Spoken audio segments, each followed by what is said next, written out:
네, 반갑습니다. 혹시 무선 마이크 준비해 줄 수 있나요?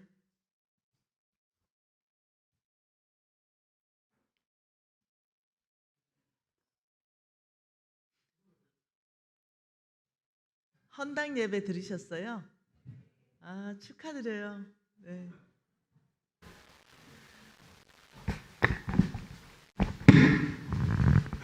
헌당 예배 드렸다는 것은 이 교회에 빚이 하나도 없다는 거죠. 맞죠? 아, 너무 수고하셨습니다. 울리네요. 그죠?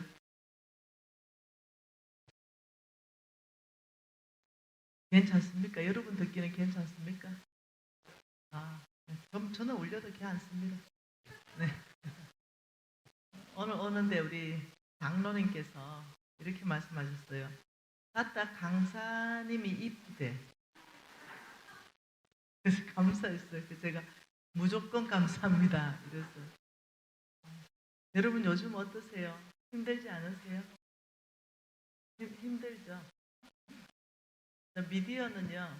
제가 뭔가를 쓰고 제가 이렇게 칠판을 가르칠 때는요. 칠판을 띄워주시면 돼요.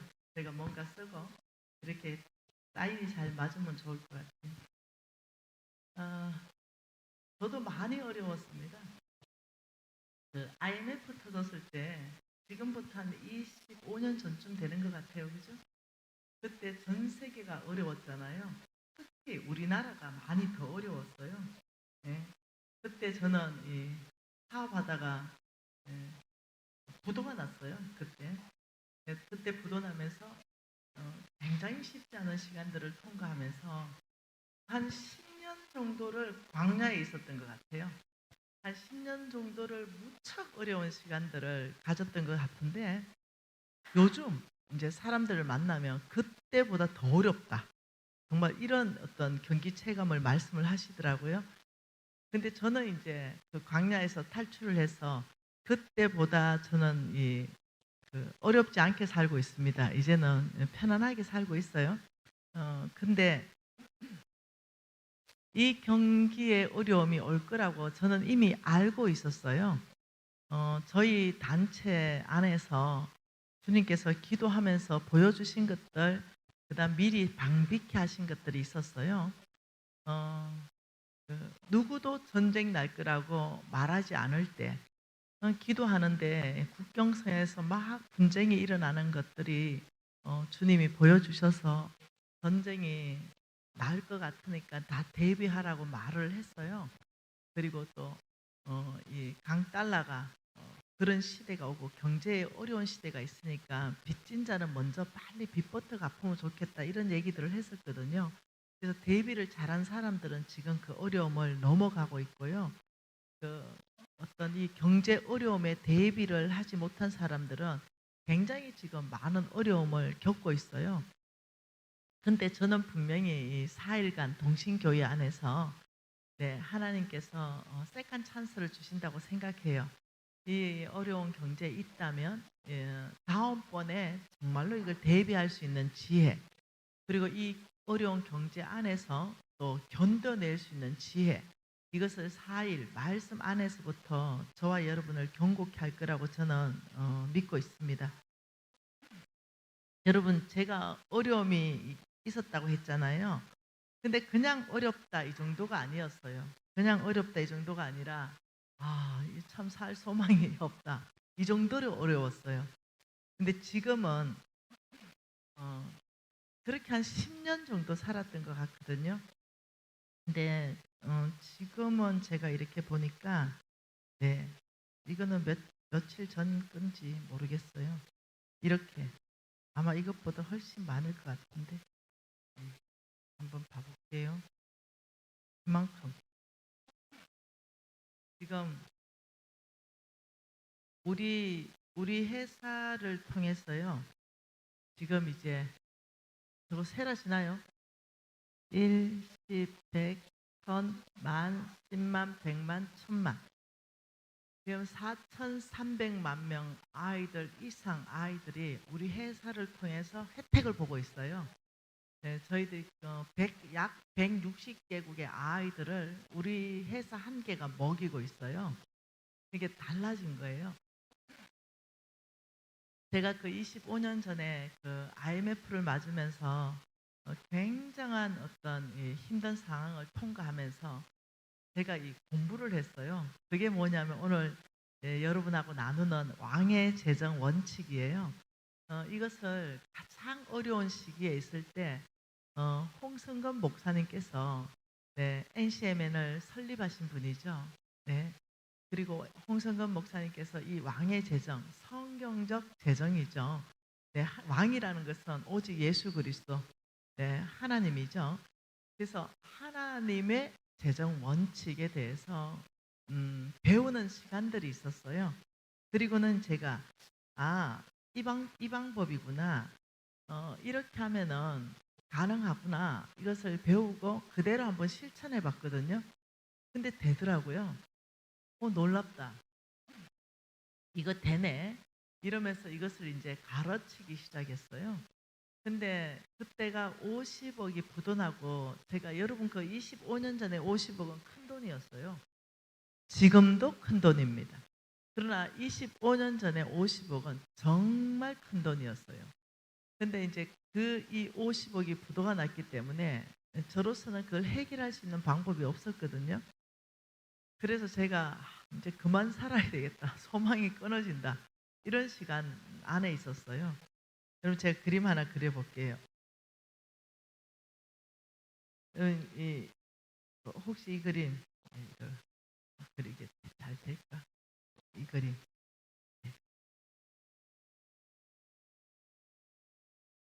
이 그림 어때요? 되나? 터널 터널 안에 제가 조그만 아이로 이 터널 안에 있는데 여러분 캄캄한 터널이에요. 빛 한 줄기 없는 터널. 누구도 나를 도와줄 수 없는 이 터널. 이 안에 꼭 갇혀버렸다는 느낌. 네. 뭐 부모 형제도 못 도와주죠.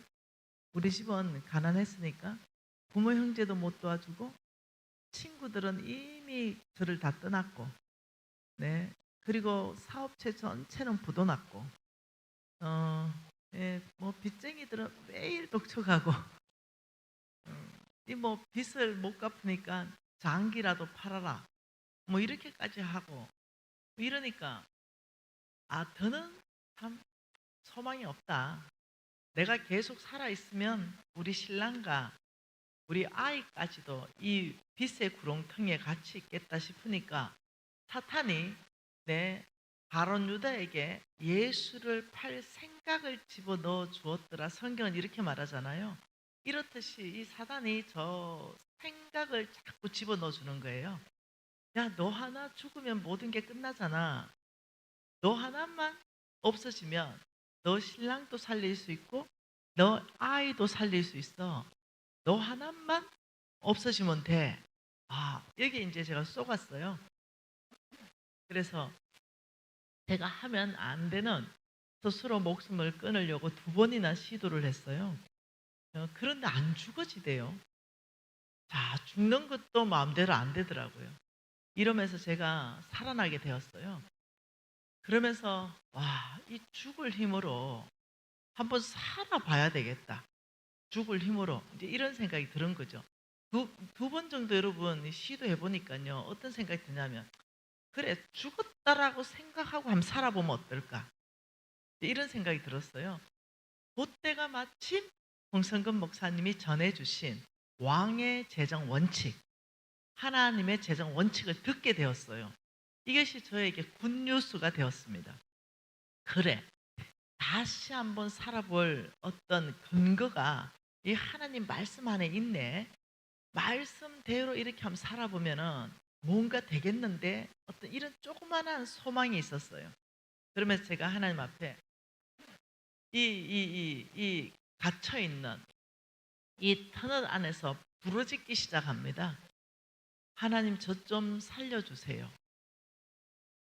50억 부도나고 제가 정신이 돌아오고 4년 반 만에 50억을 다 갚습니다.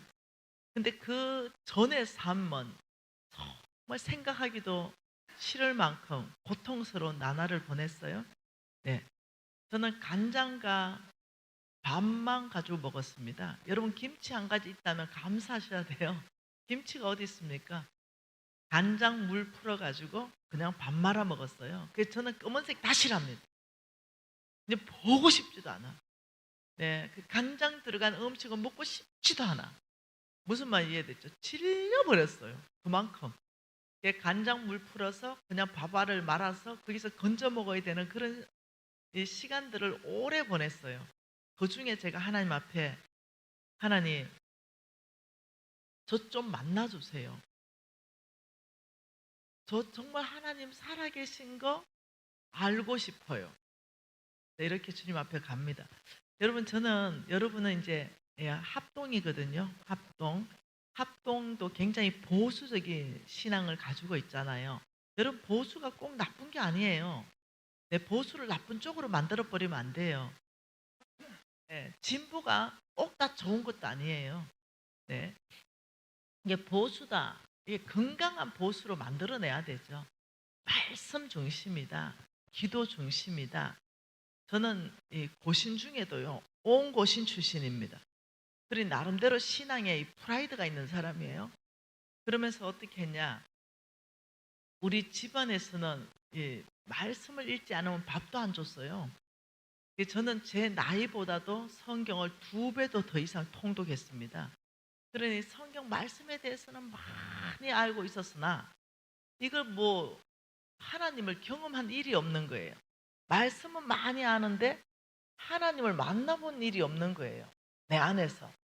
이것이 제 안에 이제 하나님 살아계시다는데 근데 내가 살아계신 하나님을 만나본 기억이 없네. 이제 이런 어떤 생각이 들어왔어요. 저는 말씀 중심, 기도 중심, 섬기는 교회 중심. 네, 이것을 저는 좋아합니다. 지금도 마찬가지입니다. 제가 대학을 갔는데요. 대학을 3개를 공부했어요. 3개. 세 대학을 공부했습니다. 그런데 그 뭐 동아리, 뭐 서클 이런 데 갔는데 기독교 동아리, 기독교 서클에 갔다가 내가 마음에 안 들어 가지고 가입도 안 했어요.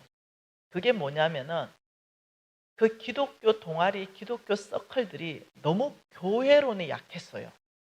예. 그래서 그게 너무 싫었어요. 저는 이 교회에 계시가 있는 사람입니다. 예수 그리스도의 몸인 이 교회의 풍성함, 부요함, 하나님이 교회를 통해서 일하시는 것에 대해서 이 계시가 있는 사람이다 보니까 이 교회론이 너무 약한 기독 동아리, 기독 서클에 대해서 내가 마음에 들지 않았어요. 그래서 저는 선교단체에 가입을 안 했어요.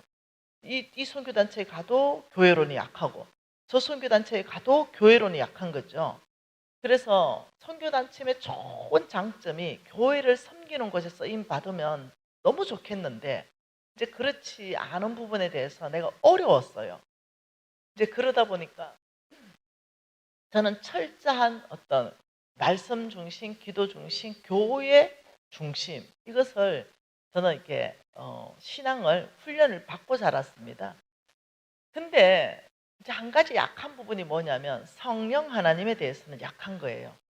그래서 성령 하나님에 대해서 약하다 보니까 이 아이가 교회도 사랑하고 말씀도 많이 알고 하는데 이 하나님을 만나보거나 이런 경험은 없었던 거예요. 그러다 보니까 뭐 누가 뭐 하나님 음성 들었다 이러면요.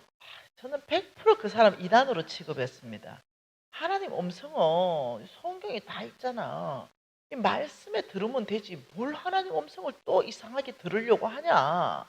이래서 하나님 음성 들었다 이러면 일단 그 사람하고 말도 잘 안 했어요. 예. 건강한 사람은 성경 말씀 안에서부터 하나님 음성을 듣고 주일날 교회 가서 담임 목사님 설교를 통해서 하나님 음성 들으면 된다. 그 이상의 막 하나님 음성 들으려면 그거 이상한 신앙으로 빠지기 쉽지 않냐. 어? 아는 것만 가지고도 다 못 사는데 이런 신앙주의였습니다. 얼만큼 제가 이게 닫혀 있고 굉장히 어떠냐면 이렇게 아무 답답하죠. 네, 이렇게 하니까 하나님이 말씀하신다 이런 개념 자체가 없이 저는 이제 대학교에 갔습니다. 그리고 대학을 3개를 다니면서 사업을 하면서 망했잖아요. 근데 망하니까요. 죽을 지경이 되니까요. 하나님이 좀 엄청 듣고 싶어요. 뭔 말 이해되죠? 와, 살아계신 하나님을 만나고 싶은 간절함이 있었어요. 하나님 진짜 살아계시면 나 한번 만나주세요. 정말 하나님이 살아계시다는 것만 그냥 하늘에 살아계신 거 알겠어요. 저 목사님에게 살아계신 것도 알겠어요. 나한테 살아계신 하나님요, 내 개인적인 하나님요, 하나님 제가 한번 만나기를 원해요. 이제 이 말이 너무 마음이 간절해지는 거예요. 그래서 제가 이 터널 안에서 간절히 기도하고 어느 날이었습니다. 제주도에 있을 때였는데요. 제주도 산에 그냥 이렇게 등산하기 위해서 이렇게 올라갈 때가 있었어요. 그때가 막 이 가을이 시작되어서 낙엽들이 떨어지고, 빨리 떨어진 낙엽들은 변해 있었고, 그다음 또 새로운 낙엽이 떨어지고 막 이런 시즌이었는데요. 한참 올라가는데 보니까 그 등산객의 발자국에 발 하나가 이게 툭 찍혀 있는 낙엽이, 큰 낙엽이 있더라고요. 그리고 이 낙엽이 상처를 받았어. 이게 막 이렇게 찢겨져 있더라고요. 그런데 그냥 손이 글로 자동으로 가서 그 낙엽을 하나 이렇게 잡았어요. 이 보는 순간 와, 놀랬잖아요. 낙엽이 말을 하대요. 와, 하나님이 낙엽을 통해서 말씀할 수 있다는 사실을 제가 너무 놀란 거죠. 그 낙엽을 보는데 제가 친구들이 절 기피했거든요. 제가 친구들을 사업으로 성공시켜 줬는데 내가 망하니까 다른 데를 빌리러 가니까 친구들이 엄마 없다 해라 이러면서 저를 다 이제 잘라내는 거, 손절한다 그러죠. 이렇게 제가 상처를 받고 있었거든요. 근데 그 낙엽을 이렇게 들고 있는데 하나님께서 딸아, 많이 너의 자존심이 밟혔구나. 갑자기 이렇게 낙엽이 말씀을 하시는 것 같아. 갑자기 눈물이 뚝 떨어져요. 갑자기 무슨 말 이해되죠? 갑자기 눈물이 뚝 떨어지는데 또 말씀하는 것 같아요. 이 낙엽이 이제 이렇게 좀 찍혀 있고 이랬거든요. 딸아, 너의 마음이 이 낙엽처럼 칼칼이 찢겨 있구나.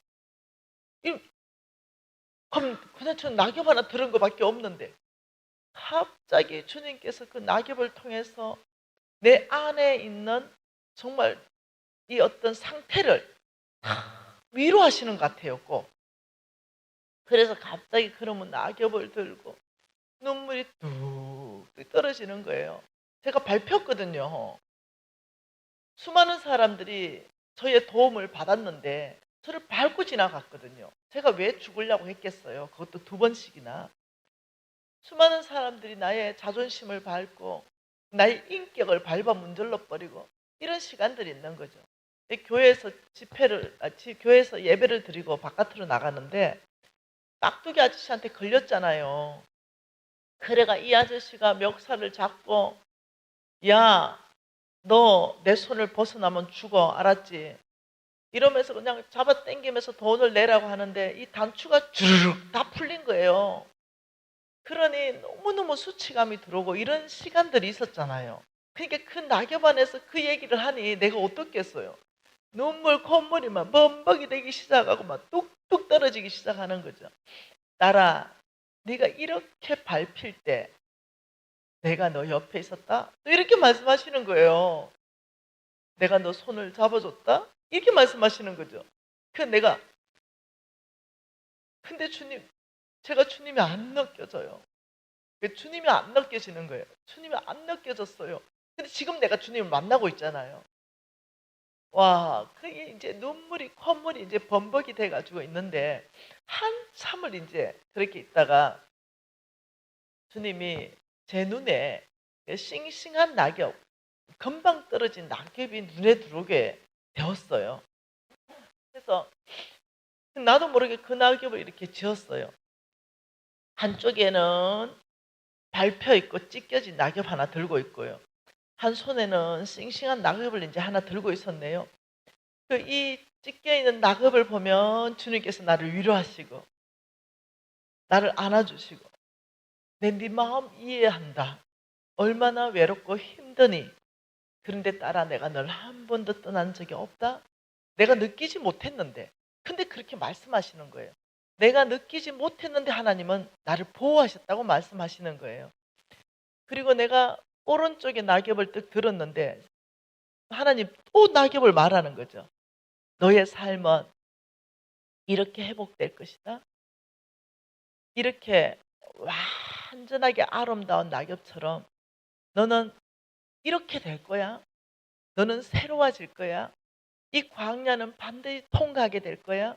내가 너를 붙들어 줄 거야. 떨리는 무릎을 내가 강하게 붙들어 줄 거야. 내가 떨리는 손을 내의 의로운 오른손으로 널 붙들어 줄 거야. 광야에서 길을 낼 거야. 사막에서 강을 낼 거야. 따라 반드시 너의 인생에 이 일은 일어날 거야. 이러면서 막 번갈아 가면서 말씀하는 거예요. 왼쪽 보면 말씀하고 오른쪽 보면 말씀하시고. 그래서 제 눈에 계속 이쪽 보면서 위로받아서 눈물 나고 이쪽 보면서 하나님께서 나한테 새로운 소망으로 다가오시니까 눈물 나고 이러면서 제가 그날 하루 종일 주님 앞에 있는 일이 있어요. 하루 종일. 여러분, 저는 그 경험 이후에 제가 달라지는 일이 있었어요. 그게 뭐였냐면 하나님이 말씀하시네. 이게 달라졌어요. 그전에는 오직 성경을 통해서만, 오직 우리 담임 목사님의 설교를 통해서만 이렇게만 생각하던 신앙생활에서 어머, 천지 만물을 통해서 하나님이 말씀하실 수 있는 분이시네. 이걸 이제 깨닫기 시작했어요. 그리고 성경을 다시 보니까 하나님은 말씀하시는 분이시다. 너는 나에게 나오라. 변론하자. 그러면 다시 보니까 그게 눈에 들어오기 시작해요. 어느 날 이제 바위에 턱 걸터 앉았어요. 뭐 먹을 것도 없고 이러니까 그냥 등산만 하는 거죠. 아무것도 없으니까. 그 바위에 턱 걸터 앉았는데 베드로를 반석이라 그랬잖아요. 그래서 내가 그 반석 위에 교회를 세우리라 이랬잖아요. 그렇듯이 내가 바위에 턱 걸터 앉았는데 나라 너의 그 심지는 너의 그 마음은 흔들리지 않는 그런 바위 같은 사람이야. 이렇게 얘기하는 거예요. 바위에 턱 걸터 앉았는데 갑자기 내가 흔들리기를 잘하는 사람이었거든요. 어디에? 아니, 돈에.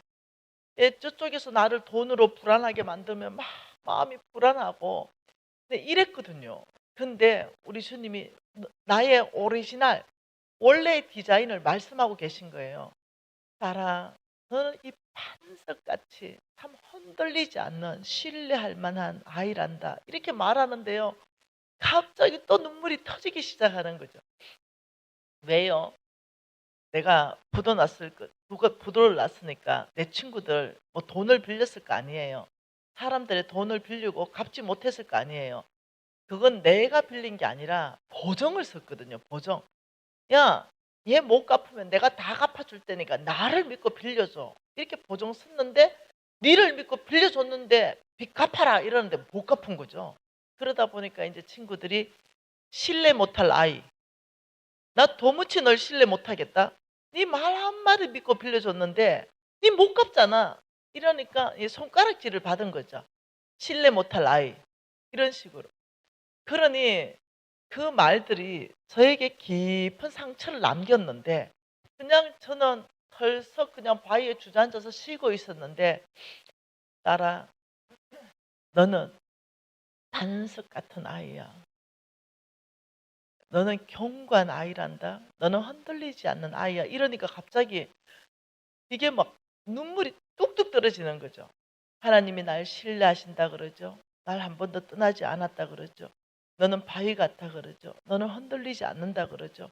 새 이파리를 통해서 와, 여러분 한번 그런 하나님 만나보실래요? 여러분 모든 천지 만물을 지으신 그 하나님은 무엇을 통해서라도 여러분에게 말씀하시는 거예요. 그래서 제가 우리는 그리스도의 향기요 빛과 소금이라 이러는데 제가 그게 힘들었거든요. 내 나에게서 그리스도의 향기가 어디에 드러나냐? 나에게서 누가 그리스도의 향기를 맡냐? 이러면서 그런 성경 구절 읽을 때마다 내 안에는 고통이었거든요. 잘 산다고 살았는데 결과가 이거였거든요. 그래서 한 번은 그 제주도 그 교회에 이렇게 주일날 예배를 드리고는 아무도 없어졌어요. 다 지나갔습니다. 오늘 같이 이렇게 강단에 꽃꽂이가 있더라고요. 근데 가만히 앉아가지고 이렇게 보는데 백합 꽃꽂이가 되어 있었어요. 백합을 이렇게 보는데 백합 너는 좋겠다. 라고 백합한테 제가 말을 걸었어요. 백합 너는 좋겠다. 하나님이 창조하신 그대로의 백합의 향기를 토하는구나. 나는 하나님이 만드신 또 하나님의 형상 모양대로 만들어졌는데 썩어 문드러진다. 그런 냄새밖에 안 난다. 이러면서 이제 백합한테 앉아가지고 백합한테 말을 걸었어요. 그리고 백합의 향기를 맡는데 너무나 이 달콤하고 이런 향이 나는 거예요.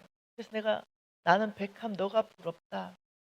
하나님이 나를 만들 때도 그리스도의 향기가 나도록 만들었는데 나에게는 지금 썩은 냄새가 나잖아. 근데 너는 하나님 만든 목적대로 그 사명을 다하는구나. 이러고 앉아가지고 이제 대화하는데 갑자기 거기서 또 하나님 말씀하시는 거예요. 딸아, 솔로몬으로 입은 모든 영광이 이 백합 하나보다 못하지. 그런데 너에게서 다시 백합 향이 나게 될 거야. 사람들이 너를 통해서 그리스도의 향기가 무엇인지 그 그리스도의 맛이 무엇이든지 너를 통해서 이 일은 일어날 거야. 이런 식으로 위로를 하시는 거예요. 위로. 그래서 사람들이 묻습니다. 미진 간사님, 그 어려운 시간 어떻게 통과해 왔습니까? 이렇게 물어요. 근데 하나님이 저에게 돈부터 주지 않았어요. 저의 어떤 재정을 먼저 회복시키지 않으셨어요. 첫째는 저의 영적 상태를 위로하셨습니다. 끊임없이 보다듬어 주시고 상처받았는데 끊임없이 하나님께서 저를 안아주시면서 제가 힘을 낼 수 있도록 힘을 낼 수 있도록 하나님 제일 먼저 저에게 행하신 것이 뭐냐면 온 만물을 통해서 하나님이 저한테 말씀하시고 위로하셨던 게 그게 첫 번째 있었던 일이에요. 그렇게 있으니까 여러분 아시죠? 상처가 깊이 베었을 때 소독하는 어떤 그런 역할을 하게 된 거예요. 소독을 하고 거기에 또 이렇게 연고를 바르고 그 상처를 싸매면 이제 3살이 돋아나면은 뛸 수 있게 되잖아요. 넘어진 아이가. 꼭 하나님이 그렇게 하셨어요. 깊은 상처가 났는데 백합을 통해서도 반석을 통해서도 낙엽을 통해서도 이게 꼭 소독을 하시는 것 같아요. 그러면서 마데카소를 바르고 그 위에 또 상처를 싸매시면서 저를 회복시켜 가셨습니다. 저는 하나님께 피할 생각을 못 하고요. 사람을 찾아다녔거든요. 이 사람 찾아가면 나의 이 어려운 형편에 도움이 될 건가? 저 사람을 찾아가면 내가 자기한테 그렇게 잘해줬는데 이 자기 그 사업체 다 무너졌을 때 내가 내 돈 들여서 네 사업체 다 일으켜 세워줬는데 그러면 이 사람이 그래도 내가 이렇게 어려울 때 좀 날 도와주지 않을까? 사람을 찾아다니는 시간들이 있었어요. 근데요, 한 명도 도와주지 않았어요. 철저하게. 한 명도. 제가 이렇게 생각했어요. 어떻게 이럴 수가 있지? 어떻게 이렇게 나쁠 수가 있지? 이 사람들 해도 정말 너무하는구나. 이렇게 생각했어요. 근데 어느 날이었습니다. 하나님이 나라 그게 아니란다. 그 사람들이 나쁜 게 아니란다. 여러분 같이 한번 볼까요? 제가 이 말씀으로 제가 하나님을 더 깊이 알게 되었어요. 호세아 말씀입니다.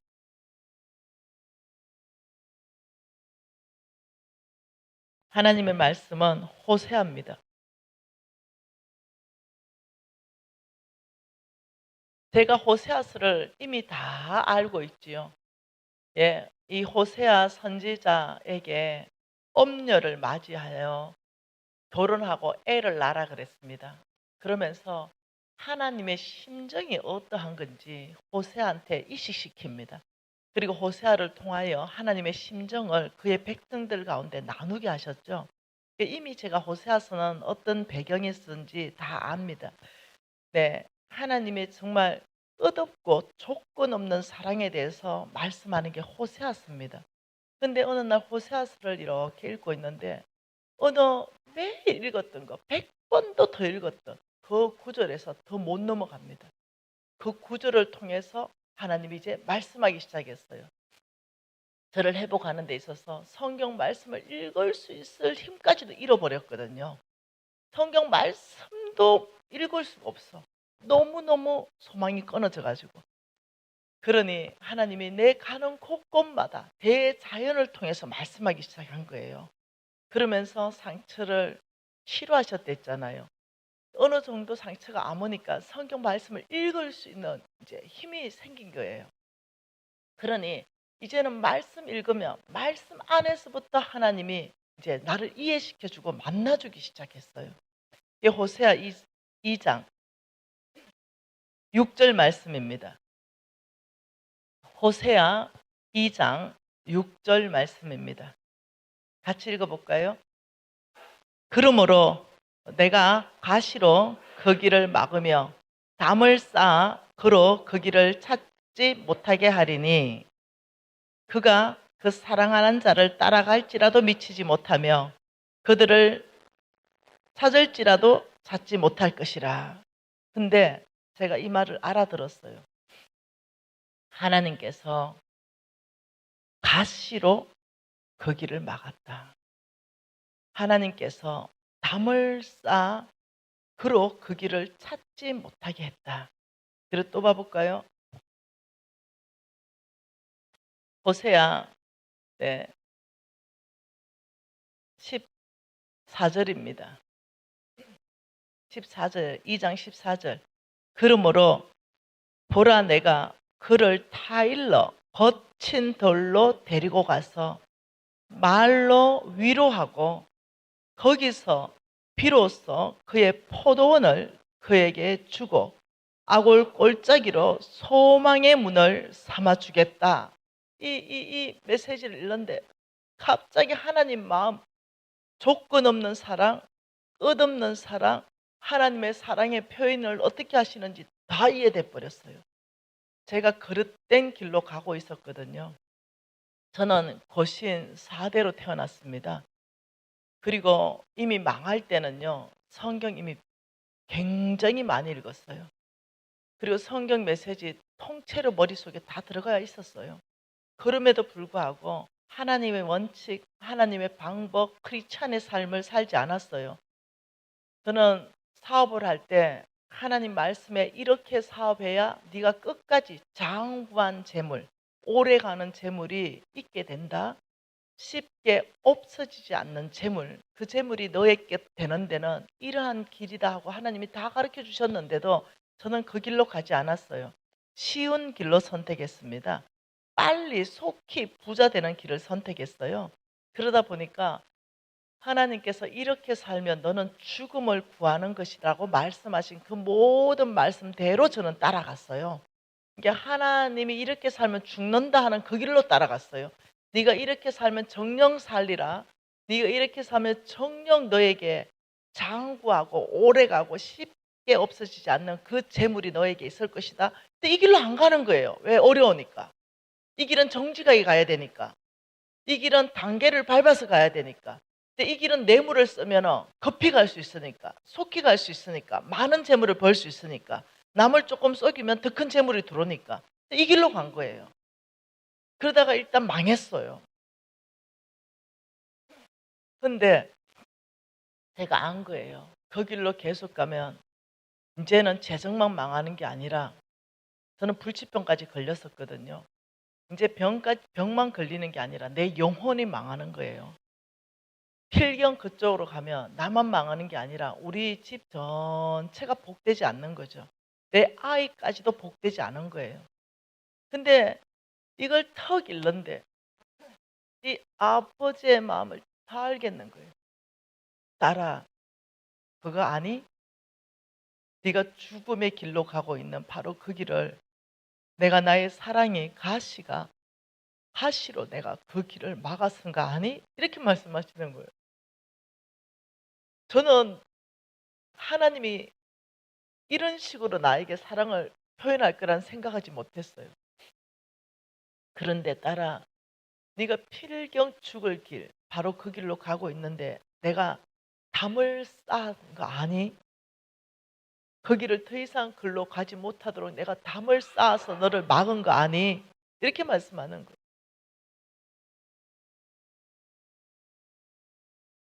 딸아, 내가 너를 거친 들로 데리고 갔다. 여러분, 거친 들이 어디입니까? 광야예요. 딸아, 내가 너를 거친 들로 데려갔어. 저는 광야 한복판에 있었거든요. 여러분, 광야라는 것이 특징이 있어요. 길이 없다. 어디로 가야 되는지 모른다. 물이 없다. 마실 물이 없다. 모든 친구들도 다 떠났다. 위험한 땅이다. 언제 공격받을지 모르는 그런 거친 돌. 그 강야로 내가 너를 데려가서 내가 거기서부터 내가 너를 위로했다. 그러면서 15절에 읽어보니 거기서가 어디입니까? 광야입니다. 거기 광야에서 비로소 거기에서부터 내가 포도원을 너에게 주고 아골 꼴짝이 그게 어디예요? 너의 아픔이 있고 너의 고통이 있고 너의 슬픔이 있고 너의 고난의 한 중앙 그 아골 꼴짝이를 내가 소망의 문으로 삼아줄 것이다. 참 이렇게 말씀하시는 거예요. 그래서 제가 다 알아들었어요. 이스라엘 백성들에게 하나님이 이끌어 가시는 그 방법 그대로 하나님이 나를 이끌어 가시는구나. 제가 알아들은 거예요. 아, 이 성경을 하나님이 왜 주셨는지 알아들었어요. 제가 그때서야 비로소 알아듣습니다. 저는 그때까지도요, 이 성경은 그냥 잘 예수 믿고 구원받는 목적으로 저는 그냥 성경을 읽었거든요. 근데 그게 아니었어요. 하나님이 이 성경을 주신 것은 앞으로도 다른 말씀 없습니다. 예수님 다시 오실 때까지 이 성경이에요. 하나님이 이 성경을 주신 것은 이스라엘 백성들이 이렇게 살면 복받지. 그거 예수님 다시 오실 때까지 그 원칙 그대로 통한단다. 이스라엘 민족이 우상 숭배하는 그 음란한 그런 짓을 하니 하나님의 손이 그들을 눌렀지. 오늘도 동일하단다. 나의 백성들을 성경에 있는 그 방법 그대로 나는 이끌어간다. 그릇된 길로 가면 내가 이스라엘 백성들처럼 가시로 그 길을 막아서 그 길로 못 가게 하고 담을 쌓았어 그 길로 못 가게 하고 내가 거친 돌로 광야로 그들을 데려가서 거기서부터 그들을 위로하고 거기서부터 새 소망 아골 꼴짝이 그 어려운 가운데서 하나님께 소망을 두는 자는 복이 있도다. 소망의 문을 삼아서 하나님이 자체를 소망되게끔 하겠다. 이 쭉 이제 알아들었어요. 아, 다른 길 없구나. 내가 하나님의 원칙과 방법대로 들어온다면 지금 가장 힘든 이 아골 꼴짝이 바로 이 한가운데서 내가 소망의 우리 주님의 말씀을 붙든다면 내가 새롭게 살 수 있구나. 이걸 제가 다 알아들었어요, 영적으로. 그리고는 제가 거기서 힘을 얻습니다. 하나님의 위로로 제가 힘을 얻습니다. 그리고는 하나님, 제가 이제 말씀을 아니까 이제 하나님하고 이제 하나님 몇 편, 몇 절 약속하시기를 이제 이렇게 기도하기 시작하는 거예요.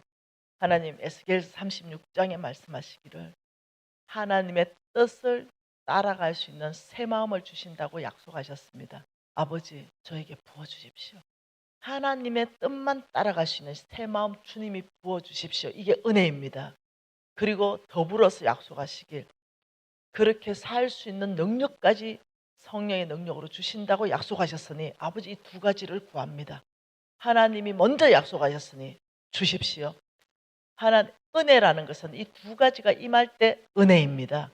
하나님의 뜻을 따라서 살아가고 싶은 마음이 내 안에 일어날 때, 그리고 그게 일어난다면 그렇게 살 수 있는 능력을 부어버리시는 거, 성령의 능력으로 우리에게 살아갈 수 있게 하시는 거, 이 두 가지가 은혜입니다. 그래서 제가 은혜를 구합니다. 아버지, 저에게 은혜를 주십시오. 저는 하나님의 뜻을 따라가고 살기로 결정합니다. 이제는 제 마음 깊이 안에서부터 저의 전체를 하나님의 뜻을 따라가고 살고 싶은 마음을 불같이 일으켜 주십시오. 은혜를 구합니다. 아버지, 은혜를 구합니다. 이 기도만 했습니다. 아버지, 은혜를 구합니다. 그래서 내 전체가 하나님의 뜻에 100% 순복하고 싶었어요. 아버지, 은혜를 구합니다. 금식하고 부르짖고 금식하고 부르짖고, 왜냐, 그게 있어야 그 길로 갈 수 있으니까. 근데 안에 뭐가 있어요? 빨리 부하고 싶은 마음, 속히 부하고 싶은 마음, 이게 꽉 차 있는 이 마음으로는 제가 하나님의 뜻을 못 따라가는 거예요. 그래서 제가 아버지, 하나님의 뜻만 따라가고 싶습니다. 결정은 내가 하는 거예요. 은혜는 주님이 주시는 겁니다. 그래서 은혜를 주십시오. 은혜를 주십시오. 아니, 두 가지 기도 외에는 안 하는 거예요. 근데 어느 날 이제 말씀을 계속 듣는 거예요. 홍성근 목사님의 왕의 재정. 이 지금 제가 전해주는 모든 말씀이에요. 앞으로 또 홍 목사님이 다 전해주신 거예요. 그걸 듣고 소망을 가지고 또 듣고 소망을 가지고 또 듣고 소망을 가는데 놀라운 은혜가 임했습니다. 어느 날, 와, 제가 달라졌어요. 여러분, 기도하고 또 하고 기도하고 또 하니까요, 달라지더만요.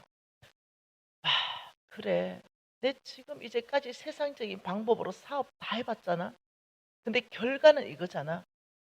그렇다면 이제는 세상적인 방법 다 끊고 싶다. 진짜 하나님이 재물의 주인이신가? 하나님이 정말 재물의 공급자이신가? 왜? 지금 성경 전체는 하나님의 재물의 주인이시고 공급자라고 말씀하시니 이제 그 방법 한번 해보고 싶다는 불같은 마음이 일어나대요. 이게 진짜 위로부터 주신 것 같아요. 막 불같은 마음이 일어나더라고. 그래, 나 한번 이거 살아볼 거야. 내가 아브라함의 씨잖아.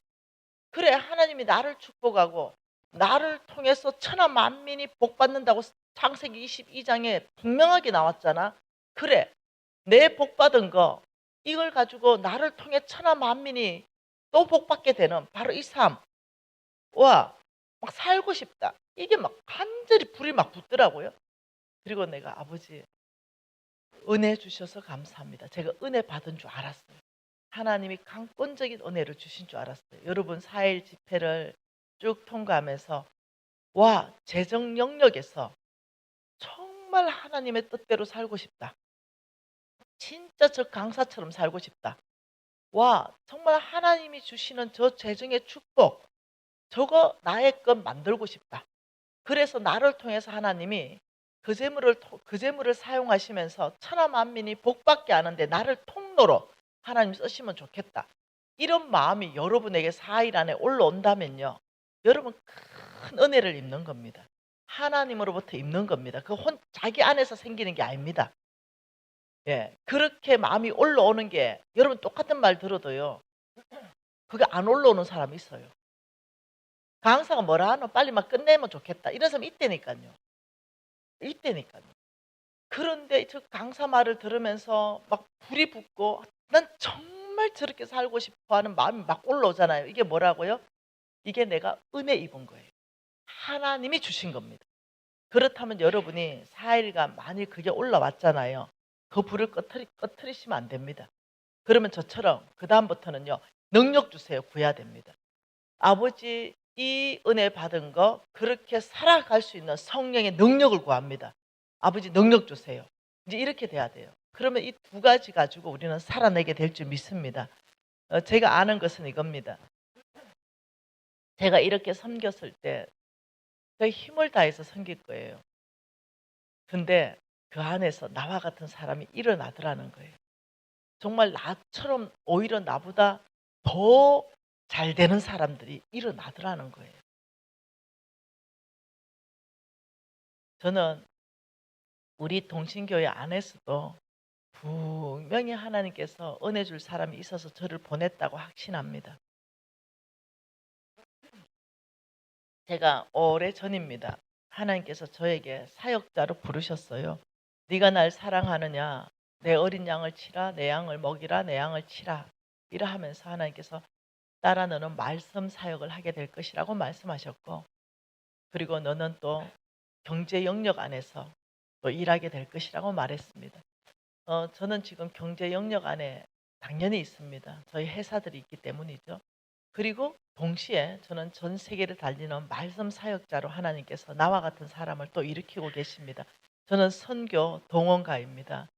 사람들로 하여금 그의 교회를 통해서 선교에 또 헌신할 수 있도록 저는 재정으로 동원하는 사람입니다. 어떤 재정들이 선교에 모일 수 있도록 저는 그런 축복을 또 풀어놓는 사람입니다. 그러니 시간이 지나면서 저와 같은 사람들이 일어나니 얼마나 감사한지 모르겠어요.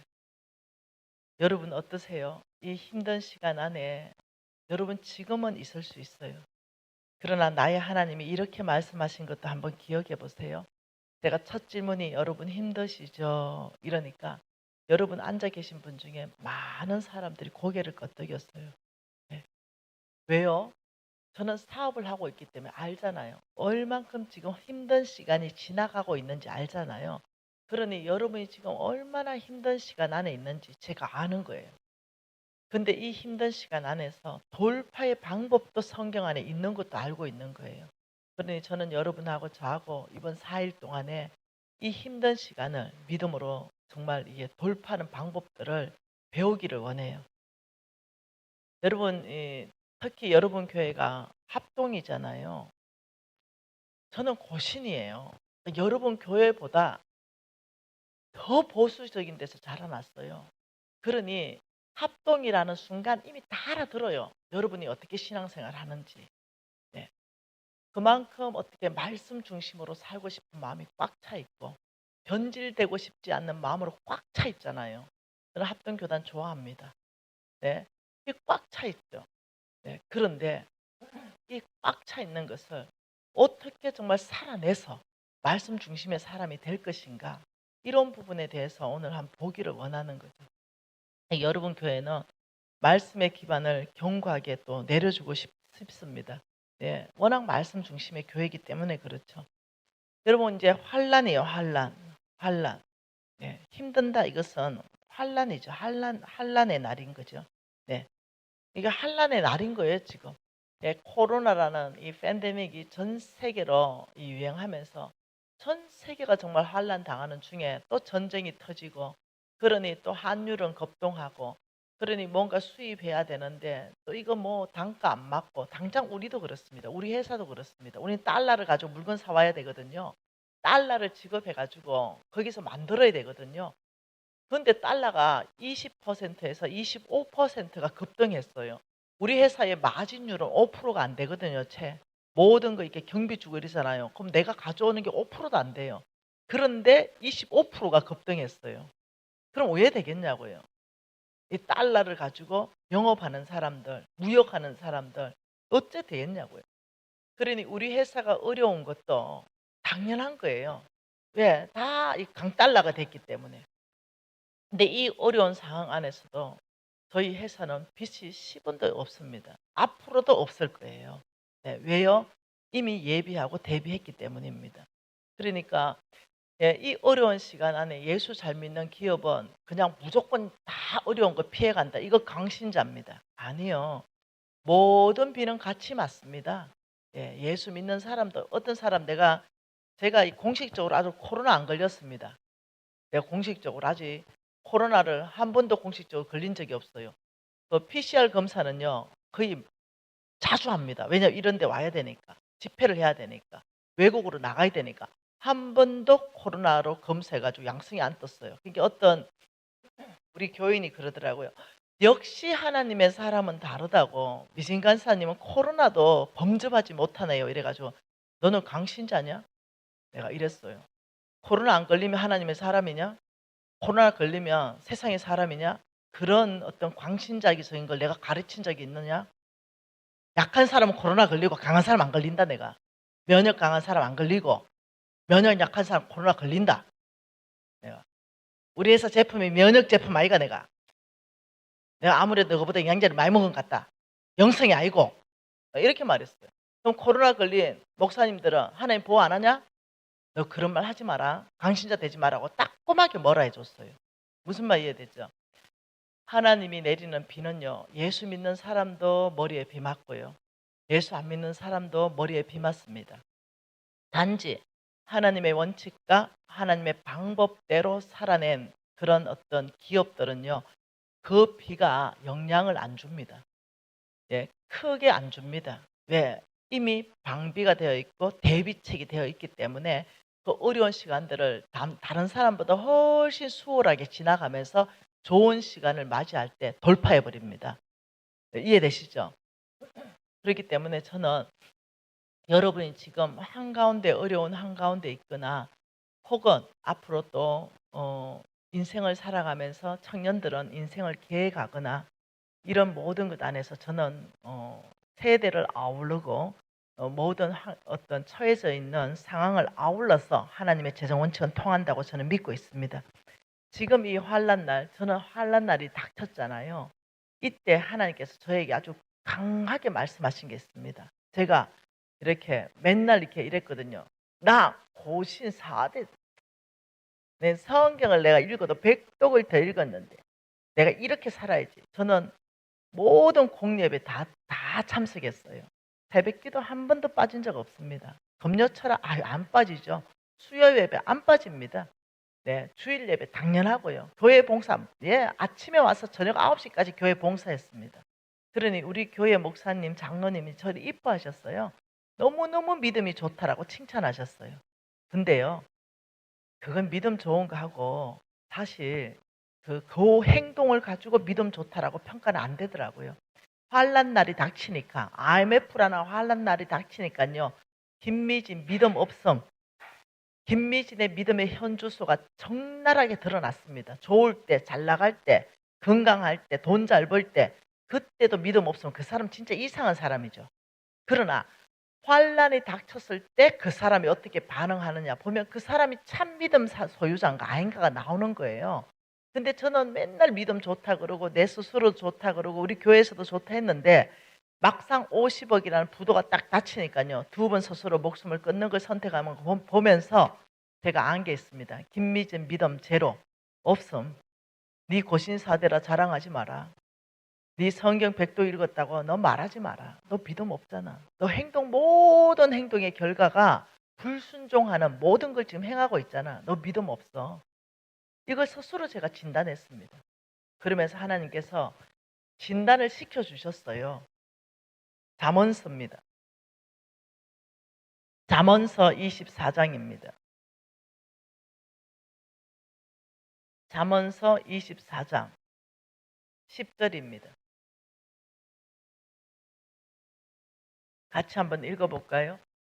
잠언서 24장 10절입니다.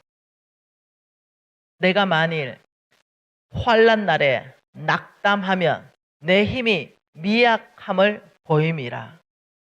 제가 환난 날에 낙담했습니다. 푹 꺼져 있었습니다. 낙담이라는 것은 하나님께 소망 두지 않았다는 거죠. 재물 하나만 없어진 것밖에 없거든요. 돈 하나 없어진 거예요. 근데 내 마음은 그냥 쭉 찌꺼기처럼 가라앉아 있었어요. 네가 이 환난 날에 네가 이렇게 낙담하다면 너의 믿음의 힘, 영적 근육, 그 힘이 없다. 그것만 정명해 보이는 거잖아. 제가 정신이 번쩍 들더라고요. 하나님 말씀 구절구절 앞에. 그렇지. 내가 이 IMF라는 지금 이 팬데믹 코로나라는 어떤 이런 환란 날에 경제 위기까지 겹친 지금 이 환란 날에 내가 낙담한다면 쭉 깔아앉아 있다면 소망 없는 말만 한다면 맨날 죽을 생각을 한다면 회피할 생각만 한다면 너의 믿음의 힘이 없다. 그것만 네가 보이는 뿐이다. 제가 정신 들더라고요. 제가 알았습니다. 아, 내 마음을 주님께서 보고 계시구나. 내 중심에서부터 내가 일어나야, 내 스스로 내가 일어나야 하나님께서 날 도우시겠구나. 여러분 성경에 많이 읽어 놓으면 좋은 점은 뭐냐면 연결된다는 거예요. 어느 말씀을 주시면 그다음 말이 생각나고 연결되어서 성령 하나님과 교제할 수 있다는 거예요. 이 말씀을 또 보면서 다윗을 봐라. 다윗이 얼마나 환난을 당했냐.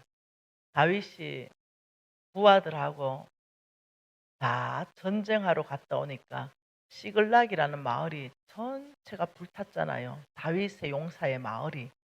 그때 여자와 아녀자와 자녀들만 남겨놓고 그 모든 다윗과 다윗의 군사들은 네, 전쟁하러 갔다 왔거든요. 그러니 네, 그 마을 전체를 불태워버리고 아내자와 그 가족들을 전체를 다 잡아가 버렸어요. 그때 다윗의 군사들이 어떤 행동했는지 알죠? 다 손에 돌을 들었습니다. 그리고 누구를 죽이려 했어요? 우리 합동은 성경을 많이 읽잖아요. 누구를 죽이려 그래요? 다윗을 쳐 죽이려 그랬죠. 그때 굉장히 다윗은 그 당시에 안 그래도 환란 날 한가운데 사울 때문에 있었는데도 그때가 정말 부하들이 일어났어요. 그 죽이려고 할 때. 그때 성경 잘 읽어보세요. 무슨 말이냐면 다윗은 크게 다급하였으나 스스로 힘을 냈다고 말합니다. 스스로 여호와 앞에 힘을 내어서 그리고 하나님을 의지하면서 그걸 돌파해 나갑니다. 그러면서 왜 다윗인가 묵상하게 하셨어요. 니는 환난 날이 되니 낙담해가 2번이나 죽으려고 하는데 다윗은 환난 날에 스스로 구원하기가 한두 번이 아니다.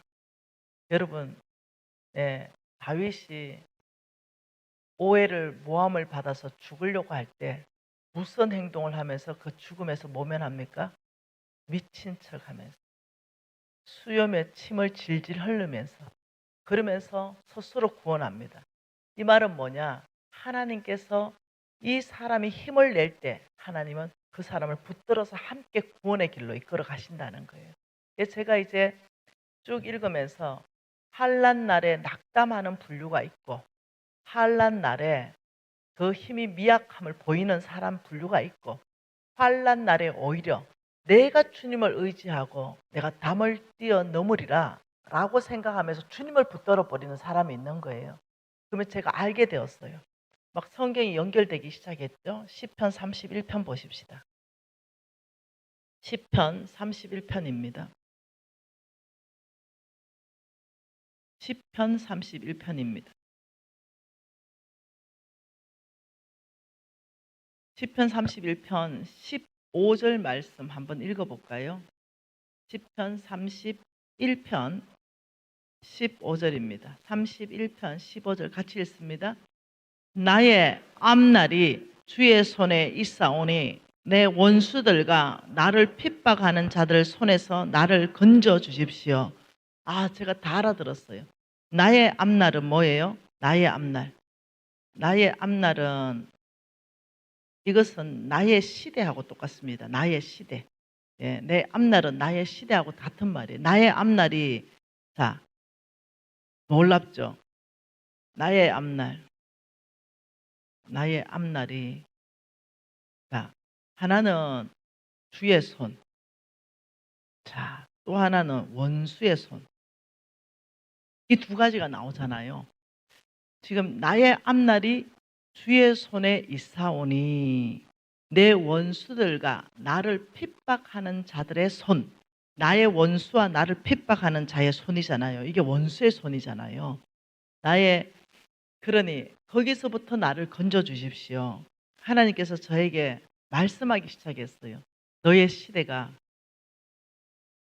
주의 손도 있고 너의 시대는 너를 핍박하는 자 원수들의 손도 있다.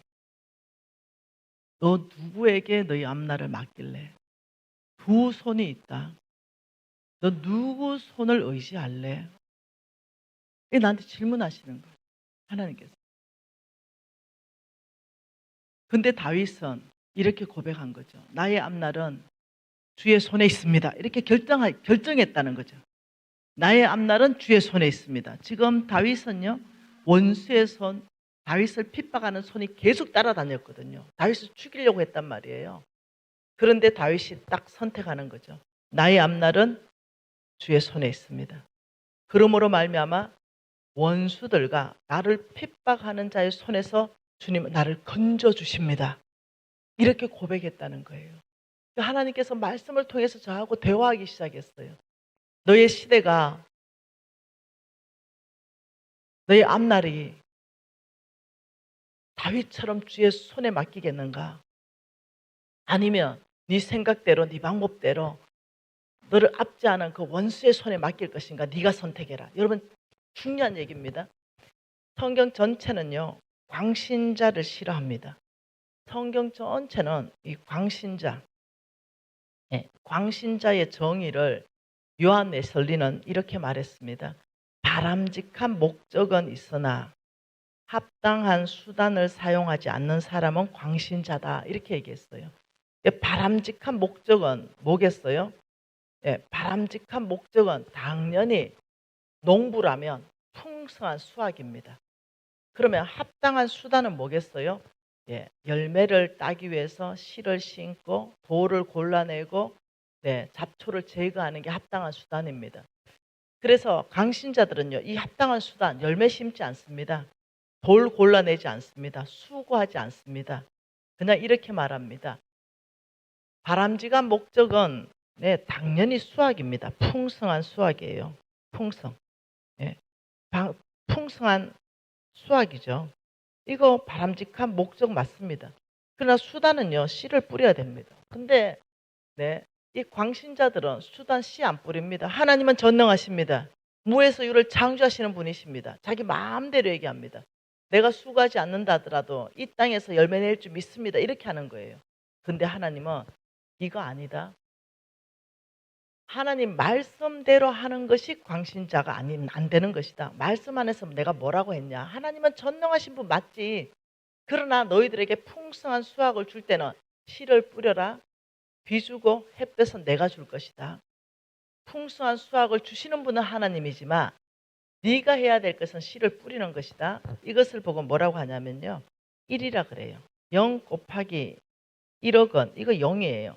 1 곱하기 1억 원. 이거 1억이잖아요. 하나님께서는 이것은 너희들이다. 너희들이 해야 될 거. 너희들이 아무것도 안 하면 하나님도 아무것도 안 하신다. 그러나 너희들이 할 수 있는 최선의 일만 하면 하나님의 능력 1억이 된다. 다윗이 물맷돌 하나를 가지고 최선의 일로 만군의 여호와의 이름으로 왔을 때 골리앗이 쓰러졌듯이 다윗이 골리앗을 쓰러뜨렸는가? 하나님의 능력이 골리앗을 쓰러뜨렸는가? 그것은 하나님의 능력입니다. 그러니 다윗은 최선의 일로 믿음으로 했을 때 나의 능력 1억으로 그 열매를 줬다. 여러분, 이게 믿음이에요. 그러니 지금 하나님이 그걸 저에게 요청하고 계셨어요. 낙심해 있지 마라. 낙담해 있지 마라. 너는 너의 앞날, 너의 시대가 하나님의 손에 있는 것, 주의 손을 볼 수 있는 눈, 전능자 그 하나님을 의지할 수 있는 힘, 이것을 네 스스로 일으켜라. 네 스스로가 일어나기 시작하면 붙들어줄 것이다. 잘 들으세요. 낙심한 사람들의 특징이 누가 붙들어주기를 원해요. 근데 그게 아니라는 거죠. 다윗이 그날 미친 척 안 하면 다윗은 죽었습니다. 근데 다윗이 스스로 미친 척을 했어요. 그러면서 살아나옵니다. 그때 하나님께서는 다윗을 살아나오게끔 길을 다 여시는 거예요. 그러니까 하나님께서는 우리의 앞날을 주의 손에 맡기면서 지금 내가 할 수 있는 최선의 일이 뭐냐, 그것만 하면 된다. 그러면 나는 그 길을 열어갈 것이다. 이게 바로 하나님께 내 삶 전체를 맡겨드리는 거죠. 근데 저는 낙담하고 앉아 있었거든요. 풀주고 앉아 있었거든요. 완전히 그냥 나의 앞날은 캄캄한 이 터널 속에서 갇혀 있다. 아무것도 할 수 없어. 내가 이 터널 안에서 내가 무엇을 할 수 있어? 난 아무것도 할 수 없잖아. 저는 이러고 있었거든요. 근데 하나님 아니, 터널의 입구로 걸어 나오라. 네 스스로 터널 입구로 걸어 나와. 그러면 거기는 햇볕이 있어. 라고 말씀하셨어요. 그러면서 하나님은 내가 할 수 없는 거 알아요, 지금 하나님이. 왜? 나는 우울증 환자가 됐거든요. 손도 깜짝 안 하고 싶거든요. 그 빛도 하나 보고 싶지 않았어요. 근데 하나님이 저에게 할 수 없는 거 시키지 않았어요. 그냥 걸어 나오는 거 할 수 있지? 그냥 터널에서 걸어 나오는 거 그거 네가 할 수 있지? 그럼 햇볕을 비춰줄게. 이건 하나님의 영역이야. 이러면서 하나님이 저에게 네가 해야 될 것, 그다음 내가 해야 될 것을 구분하기 시작하였습니다. 여러분, 하나님이 저를 다뤄가신 그 방법이 나중에 알게 됐습니다. 이게 성경적 방법이라는 걸 제가 알게 되었어요. 그렇다면 이 방법대로 여러분도 다루실 거라는 거예요. 하나님이 이 방법대로 여러분을 돌파하게 하실 거라는 거예요. 그래서 제가 다시 봤어요. 이스라엘 역사를 다시 보니까 내 방법하고 똑같아요. 다시 말하면 이스라엘 백성들을 다루신 방법과 하나님이 나를 다루신 방법이 똑같아요. 그리고 여러분 다루시는 방법도 똑같습니다. 하나님은 성경 방법대로 사람을 다루십니다.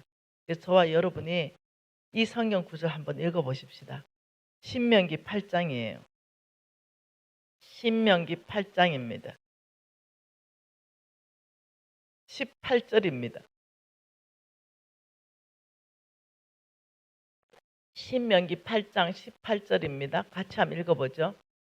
내 하나님 여호와를 기억하라. 그가 내게 재물 얻을 능력을 주셨음이라. 이같이 하시면 내 조상들에게 맹세하신 언약을 오늘과 같이 이루려 하심이라. 더 놀라운 말씀을 하셨어요. 내 하나님 여호와를 기억해라. 하나님이 너에게 재물 얻을 능력을 주셨다. 그렇게 한 이유가 있었다.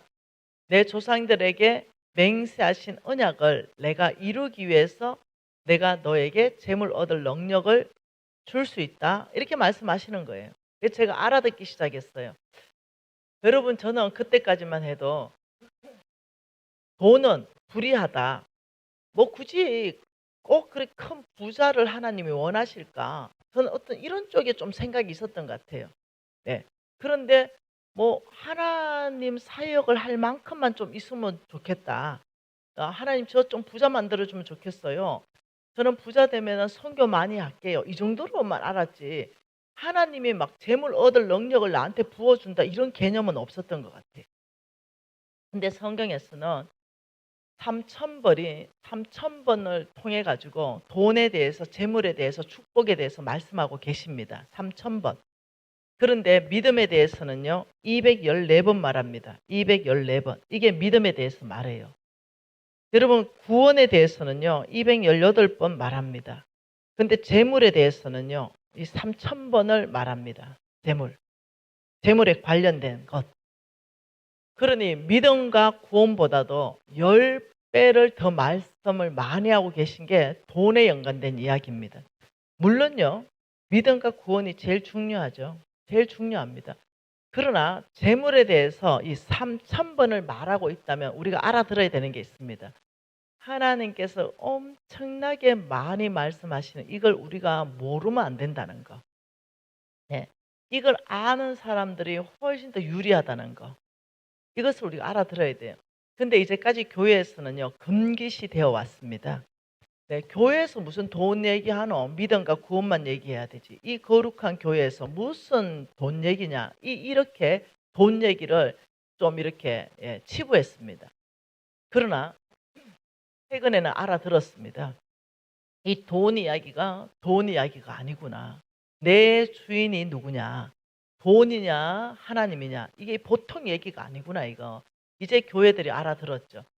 처음에 제가 교회 갔을 때 왕의 재정 부흥 집회를 합니다 이러니까 교회가 난리 났습니다. 특히 여러분같이 이런 합동교단은 더 난리가 났습니다.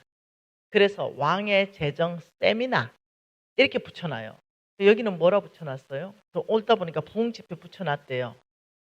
그래서 제가 이렇게 말했습니다. 그 가니까 왕의 재정 세미나 또 이렇게 해 놓은 거예요. 내가 목사님 성령 뭐 성령 대부흥 집회, 심령 대부흥 집회, 말씀 대부흥 집회, 말씀 사경회 뭐 이런 거 다 이해된다. 그러나 왜 하나님의 재정의 부흥 집회는 왜 하면 안 되나 내가 물어봤어요. 그러니까 돈 이야기를 뭘 교회에서 할 게 있냐. 그냥 돈에 대해서 그냥 세미나 하면 되지. 이래가 교회들이 너무 힘들었어요, 제가. 그래서 내가 목사님 부흥 집회 끝나고 나면 심령이 다 살아나지요. 심령 대부흥 집회하고 나면 심령이 다 살아나지요. 말씀 사경에 말씀 대부흥 집회하면 말씀이 흥황하지요. 마찬가지입니다. 왕의 재정 부흥 집회하고 나면 개인, 가정, 기업, 교회 공동체 재정의 부흥, 부흥은 뭐예요? 불어나고 네. 이거 나는 경험하기를 원합니다. 이래가지고 교회하고 많이 부딪혔어요. 그래서 내일까지 왕의 재정 세미나 이 현수막 내리고 왕의 재정 부흥 집회로 바꿔주시지 않으면 내일 안 옵니다. 저는 오늘 하고 안 옵니다. 이랬더니 바꿔놨다고 오라고 이러더라고요. 이게 이제 초창기에 있었던 일이에요. 그만큼 교회 안에서는 이 왕의 재정 부흥 집회에 대한 이해함이 없는 거예요. 돈 얘기를 하는 줄 알고 있어요. 돈 이야기. 여러분, 돈 이야기 맞습니다. 그러나 하나님이 말씀하시는 돈 이야기를 3,000번 이상 말했다면 우리가 이걸 모르면 적들에게 먹히는 거예요. 우리가 안다면 재물 얻을 능력이 오는 거예요. 예, 그러니 이걸 교회에서 가르쳐야 되는 거죠. 근데 여러분 담임 목사님도요, 충분히 가르칠 수 있는 능력대요. 그런데 목사님들이 가르치면 감이 안 와요. 네. 목사님이 무슨 빚 져봤습니까? 목사님이 무슨 사업을 알아? 이렇게 되는 거예요. 그러다 보니까 이 성도들이 감이 안 온대요. 목사님이 돈 이야기 하는 건 은혜가 안 된대요. 그러니 하나님이 이 초년, 네, 저 같은 사람을 일으켜서 경험시켜주고 돌파케 하면서 전 세계를 보내면서 나의 백성을 견고하게 하라. 나의 백성이 재물 얻을 능력을 받을 수 있도록 준비시켜라. 나의 교회를 견고하게 하라. 여러분 3,000번 이상 있다면요 해야 되거든요. 이제는 한국 교회가 저를 환영합니다. 이제는 이제 저를 올라 그러면 이제 시간이 좀 걸려야 됩니다. 그러면서 이제는 서로 왕의 재정 부흥 집회는 반드시 필요하다 이제 이러고 있습니다. 얼마나 감사한지 모르겠어요. 여러분, 저는 이 4일간 시간 안에서 저는 하나님께서 쓰실 만한 기업, 하나님께서 쓰실 만한 개인을 준비시키고 싶습니다. 그래서 내 하나님 여호와를 기억하라. 그가 내게 재물 얻을 능력을 주셨습니다. 저는 광신자 되는 거 싫습니다. 네, 풍성한 수확, 네, 풍성한 재정, 풍성한 재물이 목적이라면 반드시 합당한 수단이 따라와야 됩니다. 그러면 성경 안에서 합당한 수단이 무엇인가를 가르쳐 주기를 제가 원합니다. 그리고 여러분들이 원수들의 이 손, 나를 핍박하는 손 때문에 눌려있지 말고 나의 앞날이 주의 손에 있습니다. 담대하게. 그래서 나의 앞날 전체를 주님 앞에 올인하여 맡겨드립니다. 주님, 나의 앞날, 나의 시대 전체를 주님 손에 맡겨드립니다. 아버지, 저를 원수나 나를 핍박하는 손에서 저를 건지시면서 주의 길로 갈 수 있도록 인도하십시오. 여기까지 우리가 계속적으로 바뀌어 간다면 여러분 달라질 거예요. 뭐부터 달라집니까? 제일 빨리 달라지는 것이 재정의 형태가 굉장히 빨리 바뀔 수 있습니다. 저는 여기에 한번 테스트 해보고 싶습니다. 하나님의 메시지 자체를 실험해보고 싶습니다. 여러분을 통해서 실험해보고 싶습니다. 미진 간사를 통해서 가르쳐주는 이 원칙은 정말 통하는가? 나의 삶에 통하는가? 정말 하나님 약속이 나의 삶에 그대로 이루어지고 우리 기업에 이루어지는가? 이거 테스트 이제까지 저는 15년 이상 해왔습니다. 그런데 테스트하는 사람마다 간정은 터져 나왔습니다. 테스트하는 사람마다 정말 하나님은 공급자이십니다. 이 고백이 끊임없이 터져 나왔어요. 이제는 여러분 교회 차례입니다. 네, 여러분 교회 안에서 한번 테스트하고 여러분 교회가 네, 선교의 풍성한 교회, 하나님을 협족케 하는 데 있어서 이제 여러분 헌당 예배까지 들었으니 이제는 빚도 다 갚았으니 얼마나 좋습니까? 이제는 정말 더 놀랍도록 역동적으로 이 교회가 지역사회 전체를 섬기면서 이 교회가 부흥하는 그날 한번 꿈꿔보는 거 저는 너무 좋다고 생각합니다. 한 강의를 끝내고 집에 갈 수도 있고요. 10분 정도 쉬었다가 한 강의를 더 하고 갈 수도 있습니다. 그래서 한 강의를 끝내줄 테니까 집에 갈 사람은 가시고 남을 사람은 남으셔가지고 한 강의 더 하고 저는 집에 가려고요. 여러분 어떻게 생각하세요? 예, 한 10분 정도 쉬는데요. 지금 4시 10분이니까 4시 20분에 다시 모여서 한 강의 더 할게요. 기도하십시다. 기도하실 때 한 가지만 놓고 기도해 주세요. 예, 하나님 말씀을 알아들을 수 있는 길을 열어 주십시오. 하나님의 나라를 볼 수 있는 눈을 열어 주십시오. 이 두 가지를 놓고 기도하겠습니다. 하나님 아버지 감사합니다. 하나님의 말씀을 알아듣게 하십시오. 하나님 말씀을 바로 들을 수 있는 눈과 귀를 열어 주십시오. 주여 우리 가운데 은혜를 베풀어 주옵소서.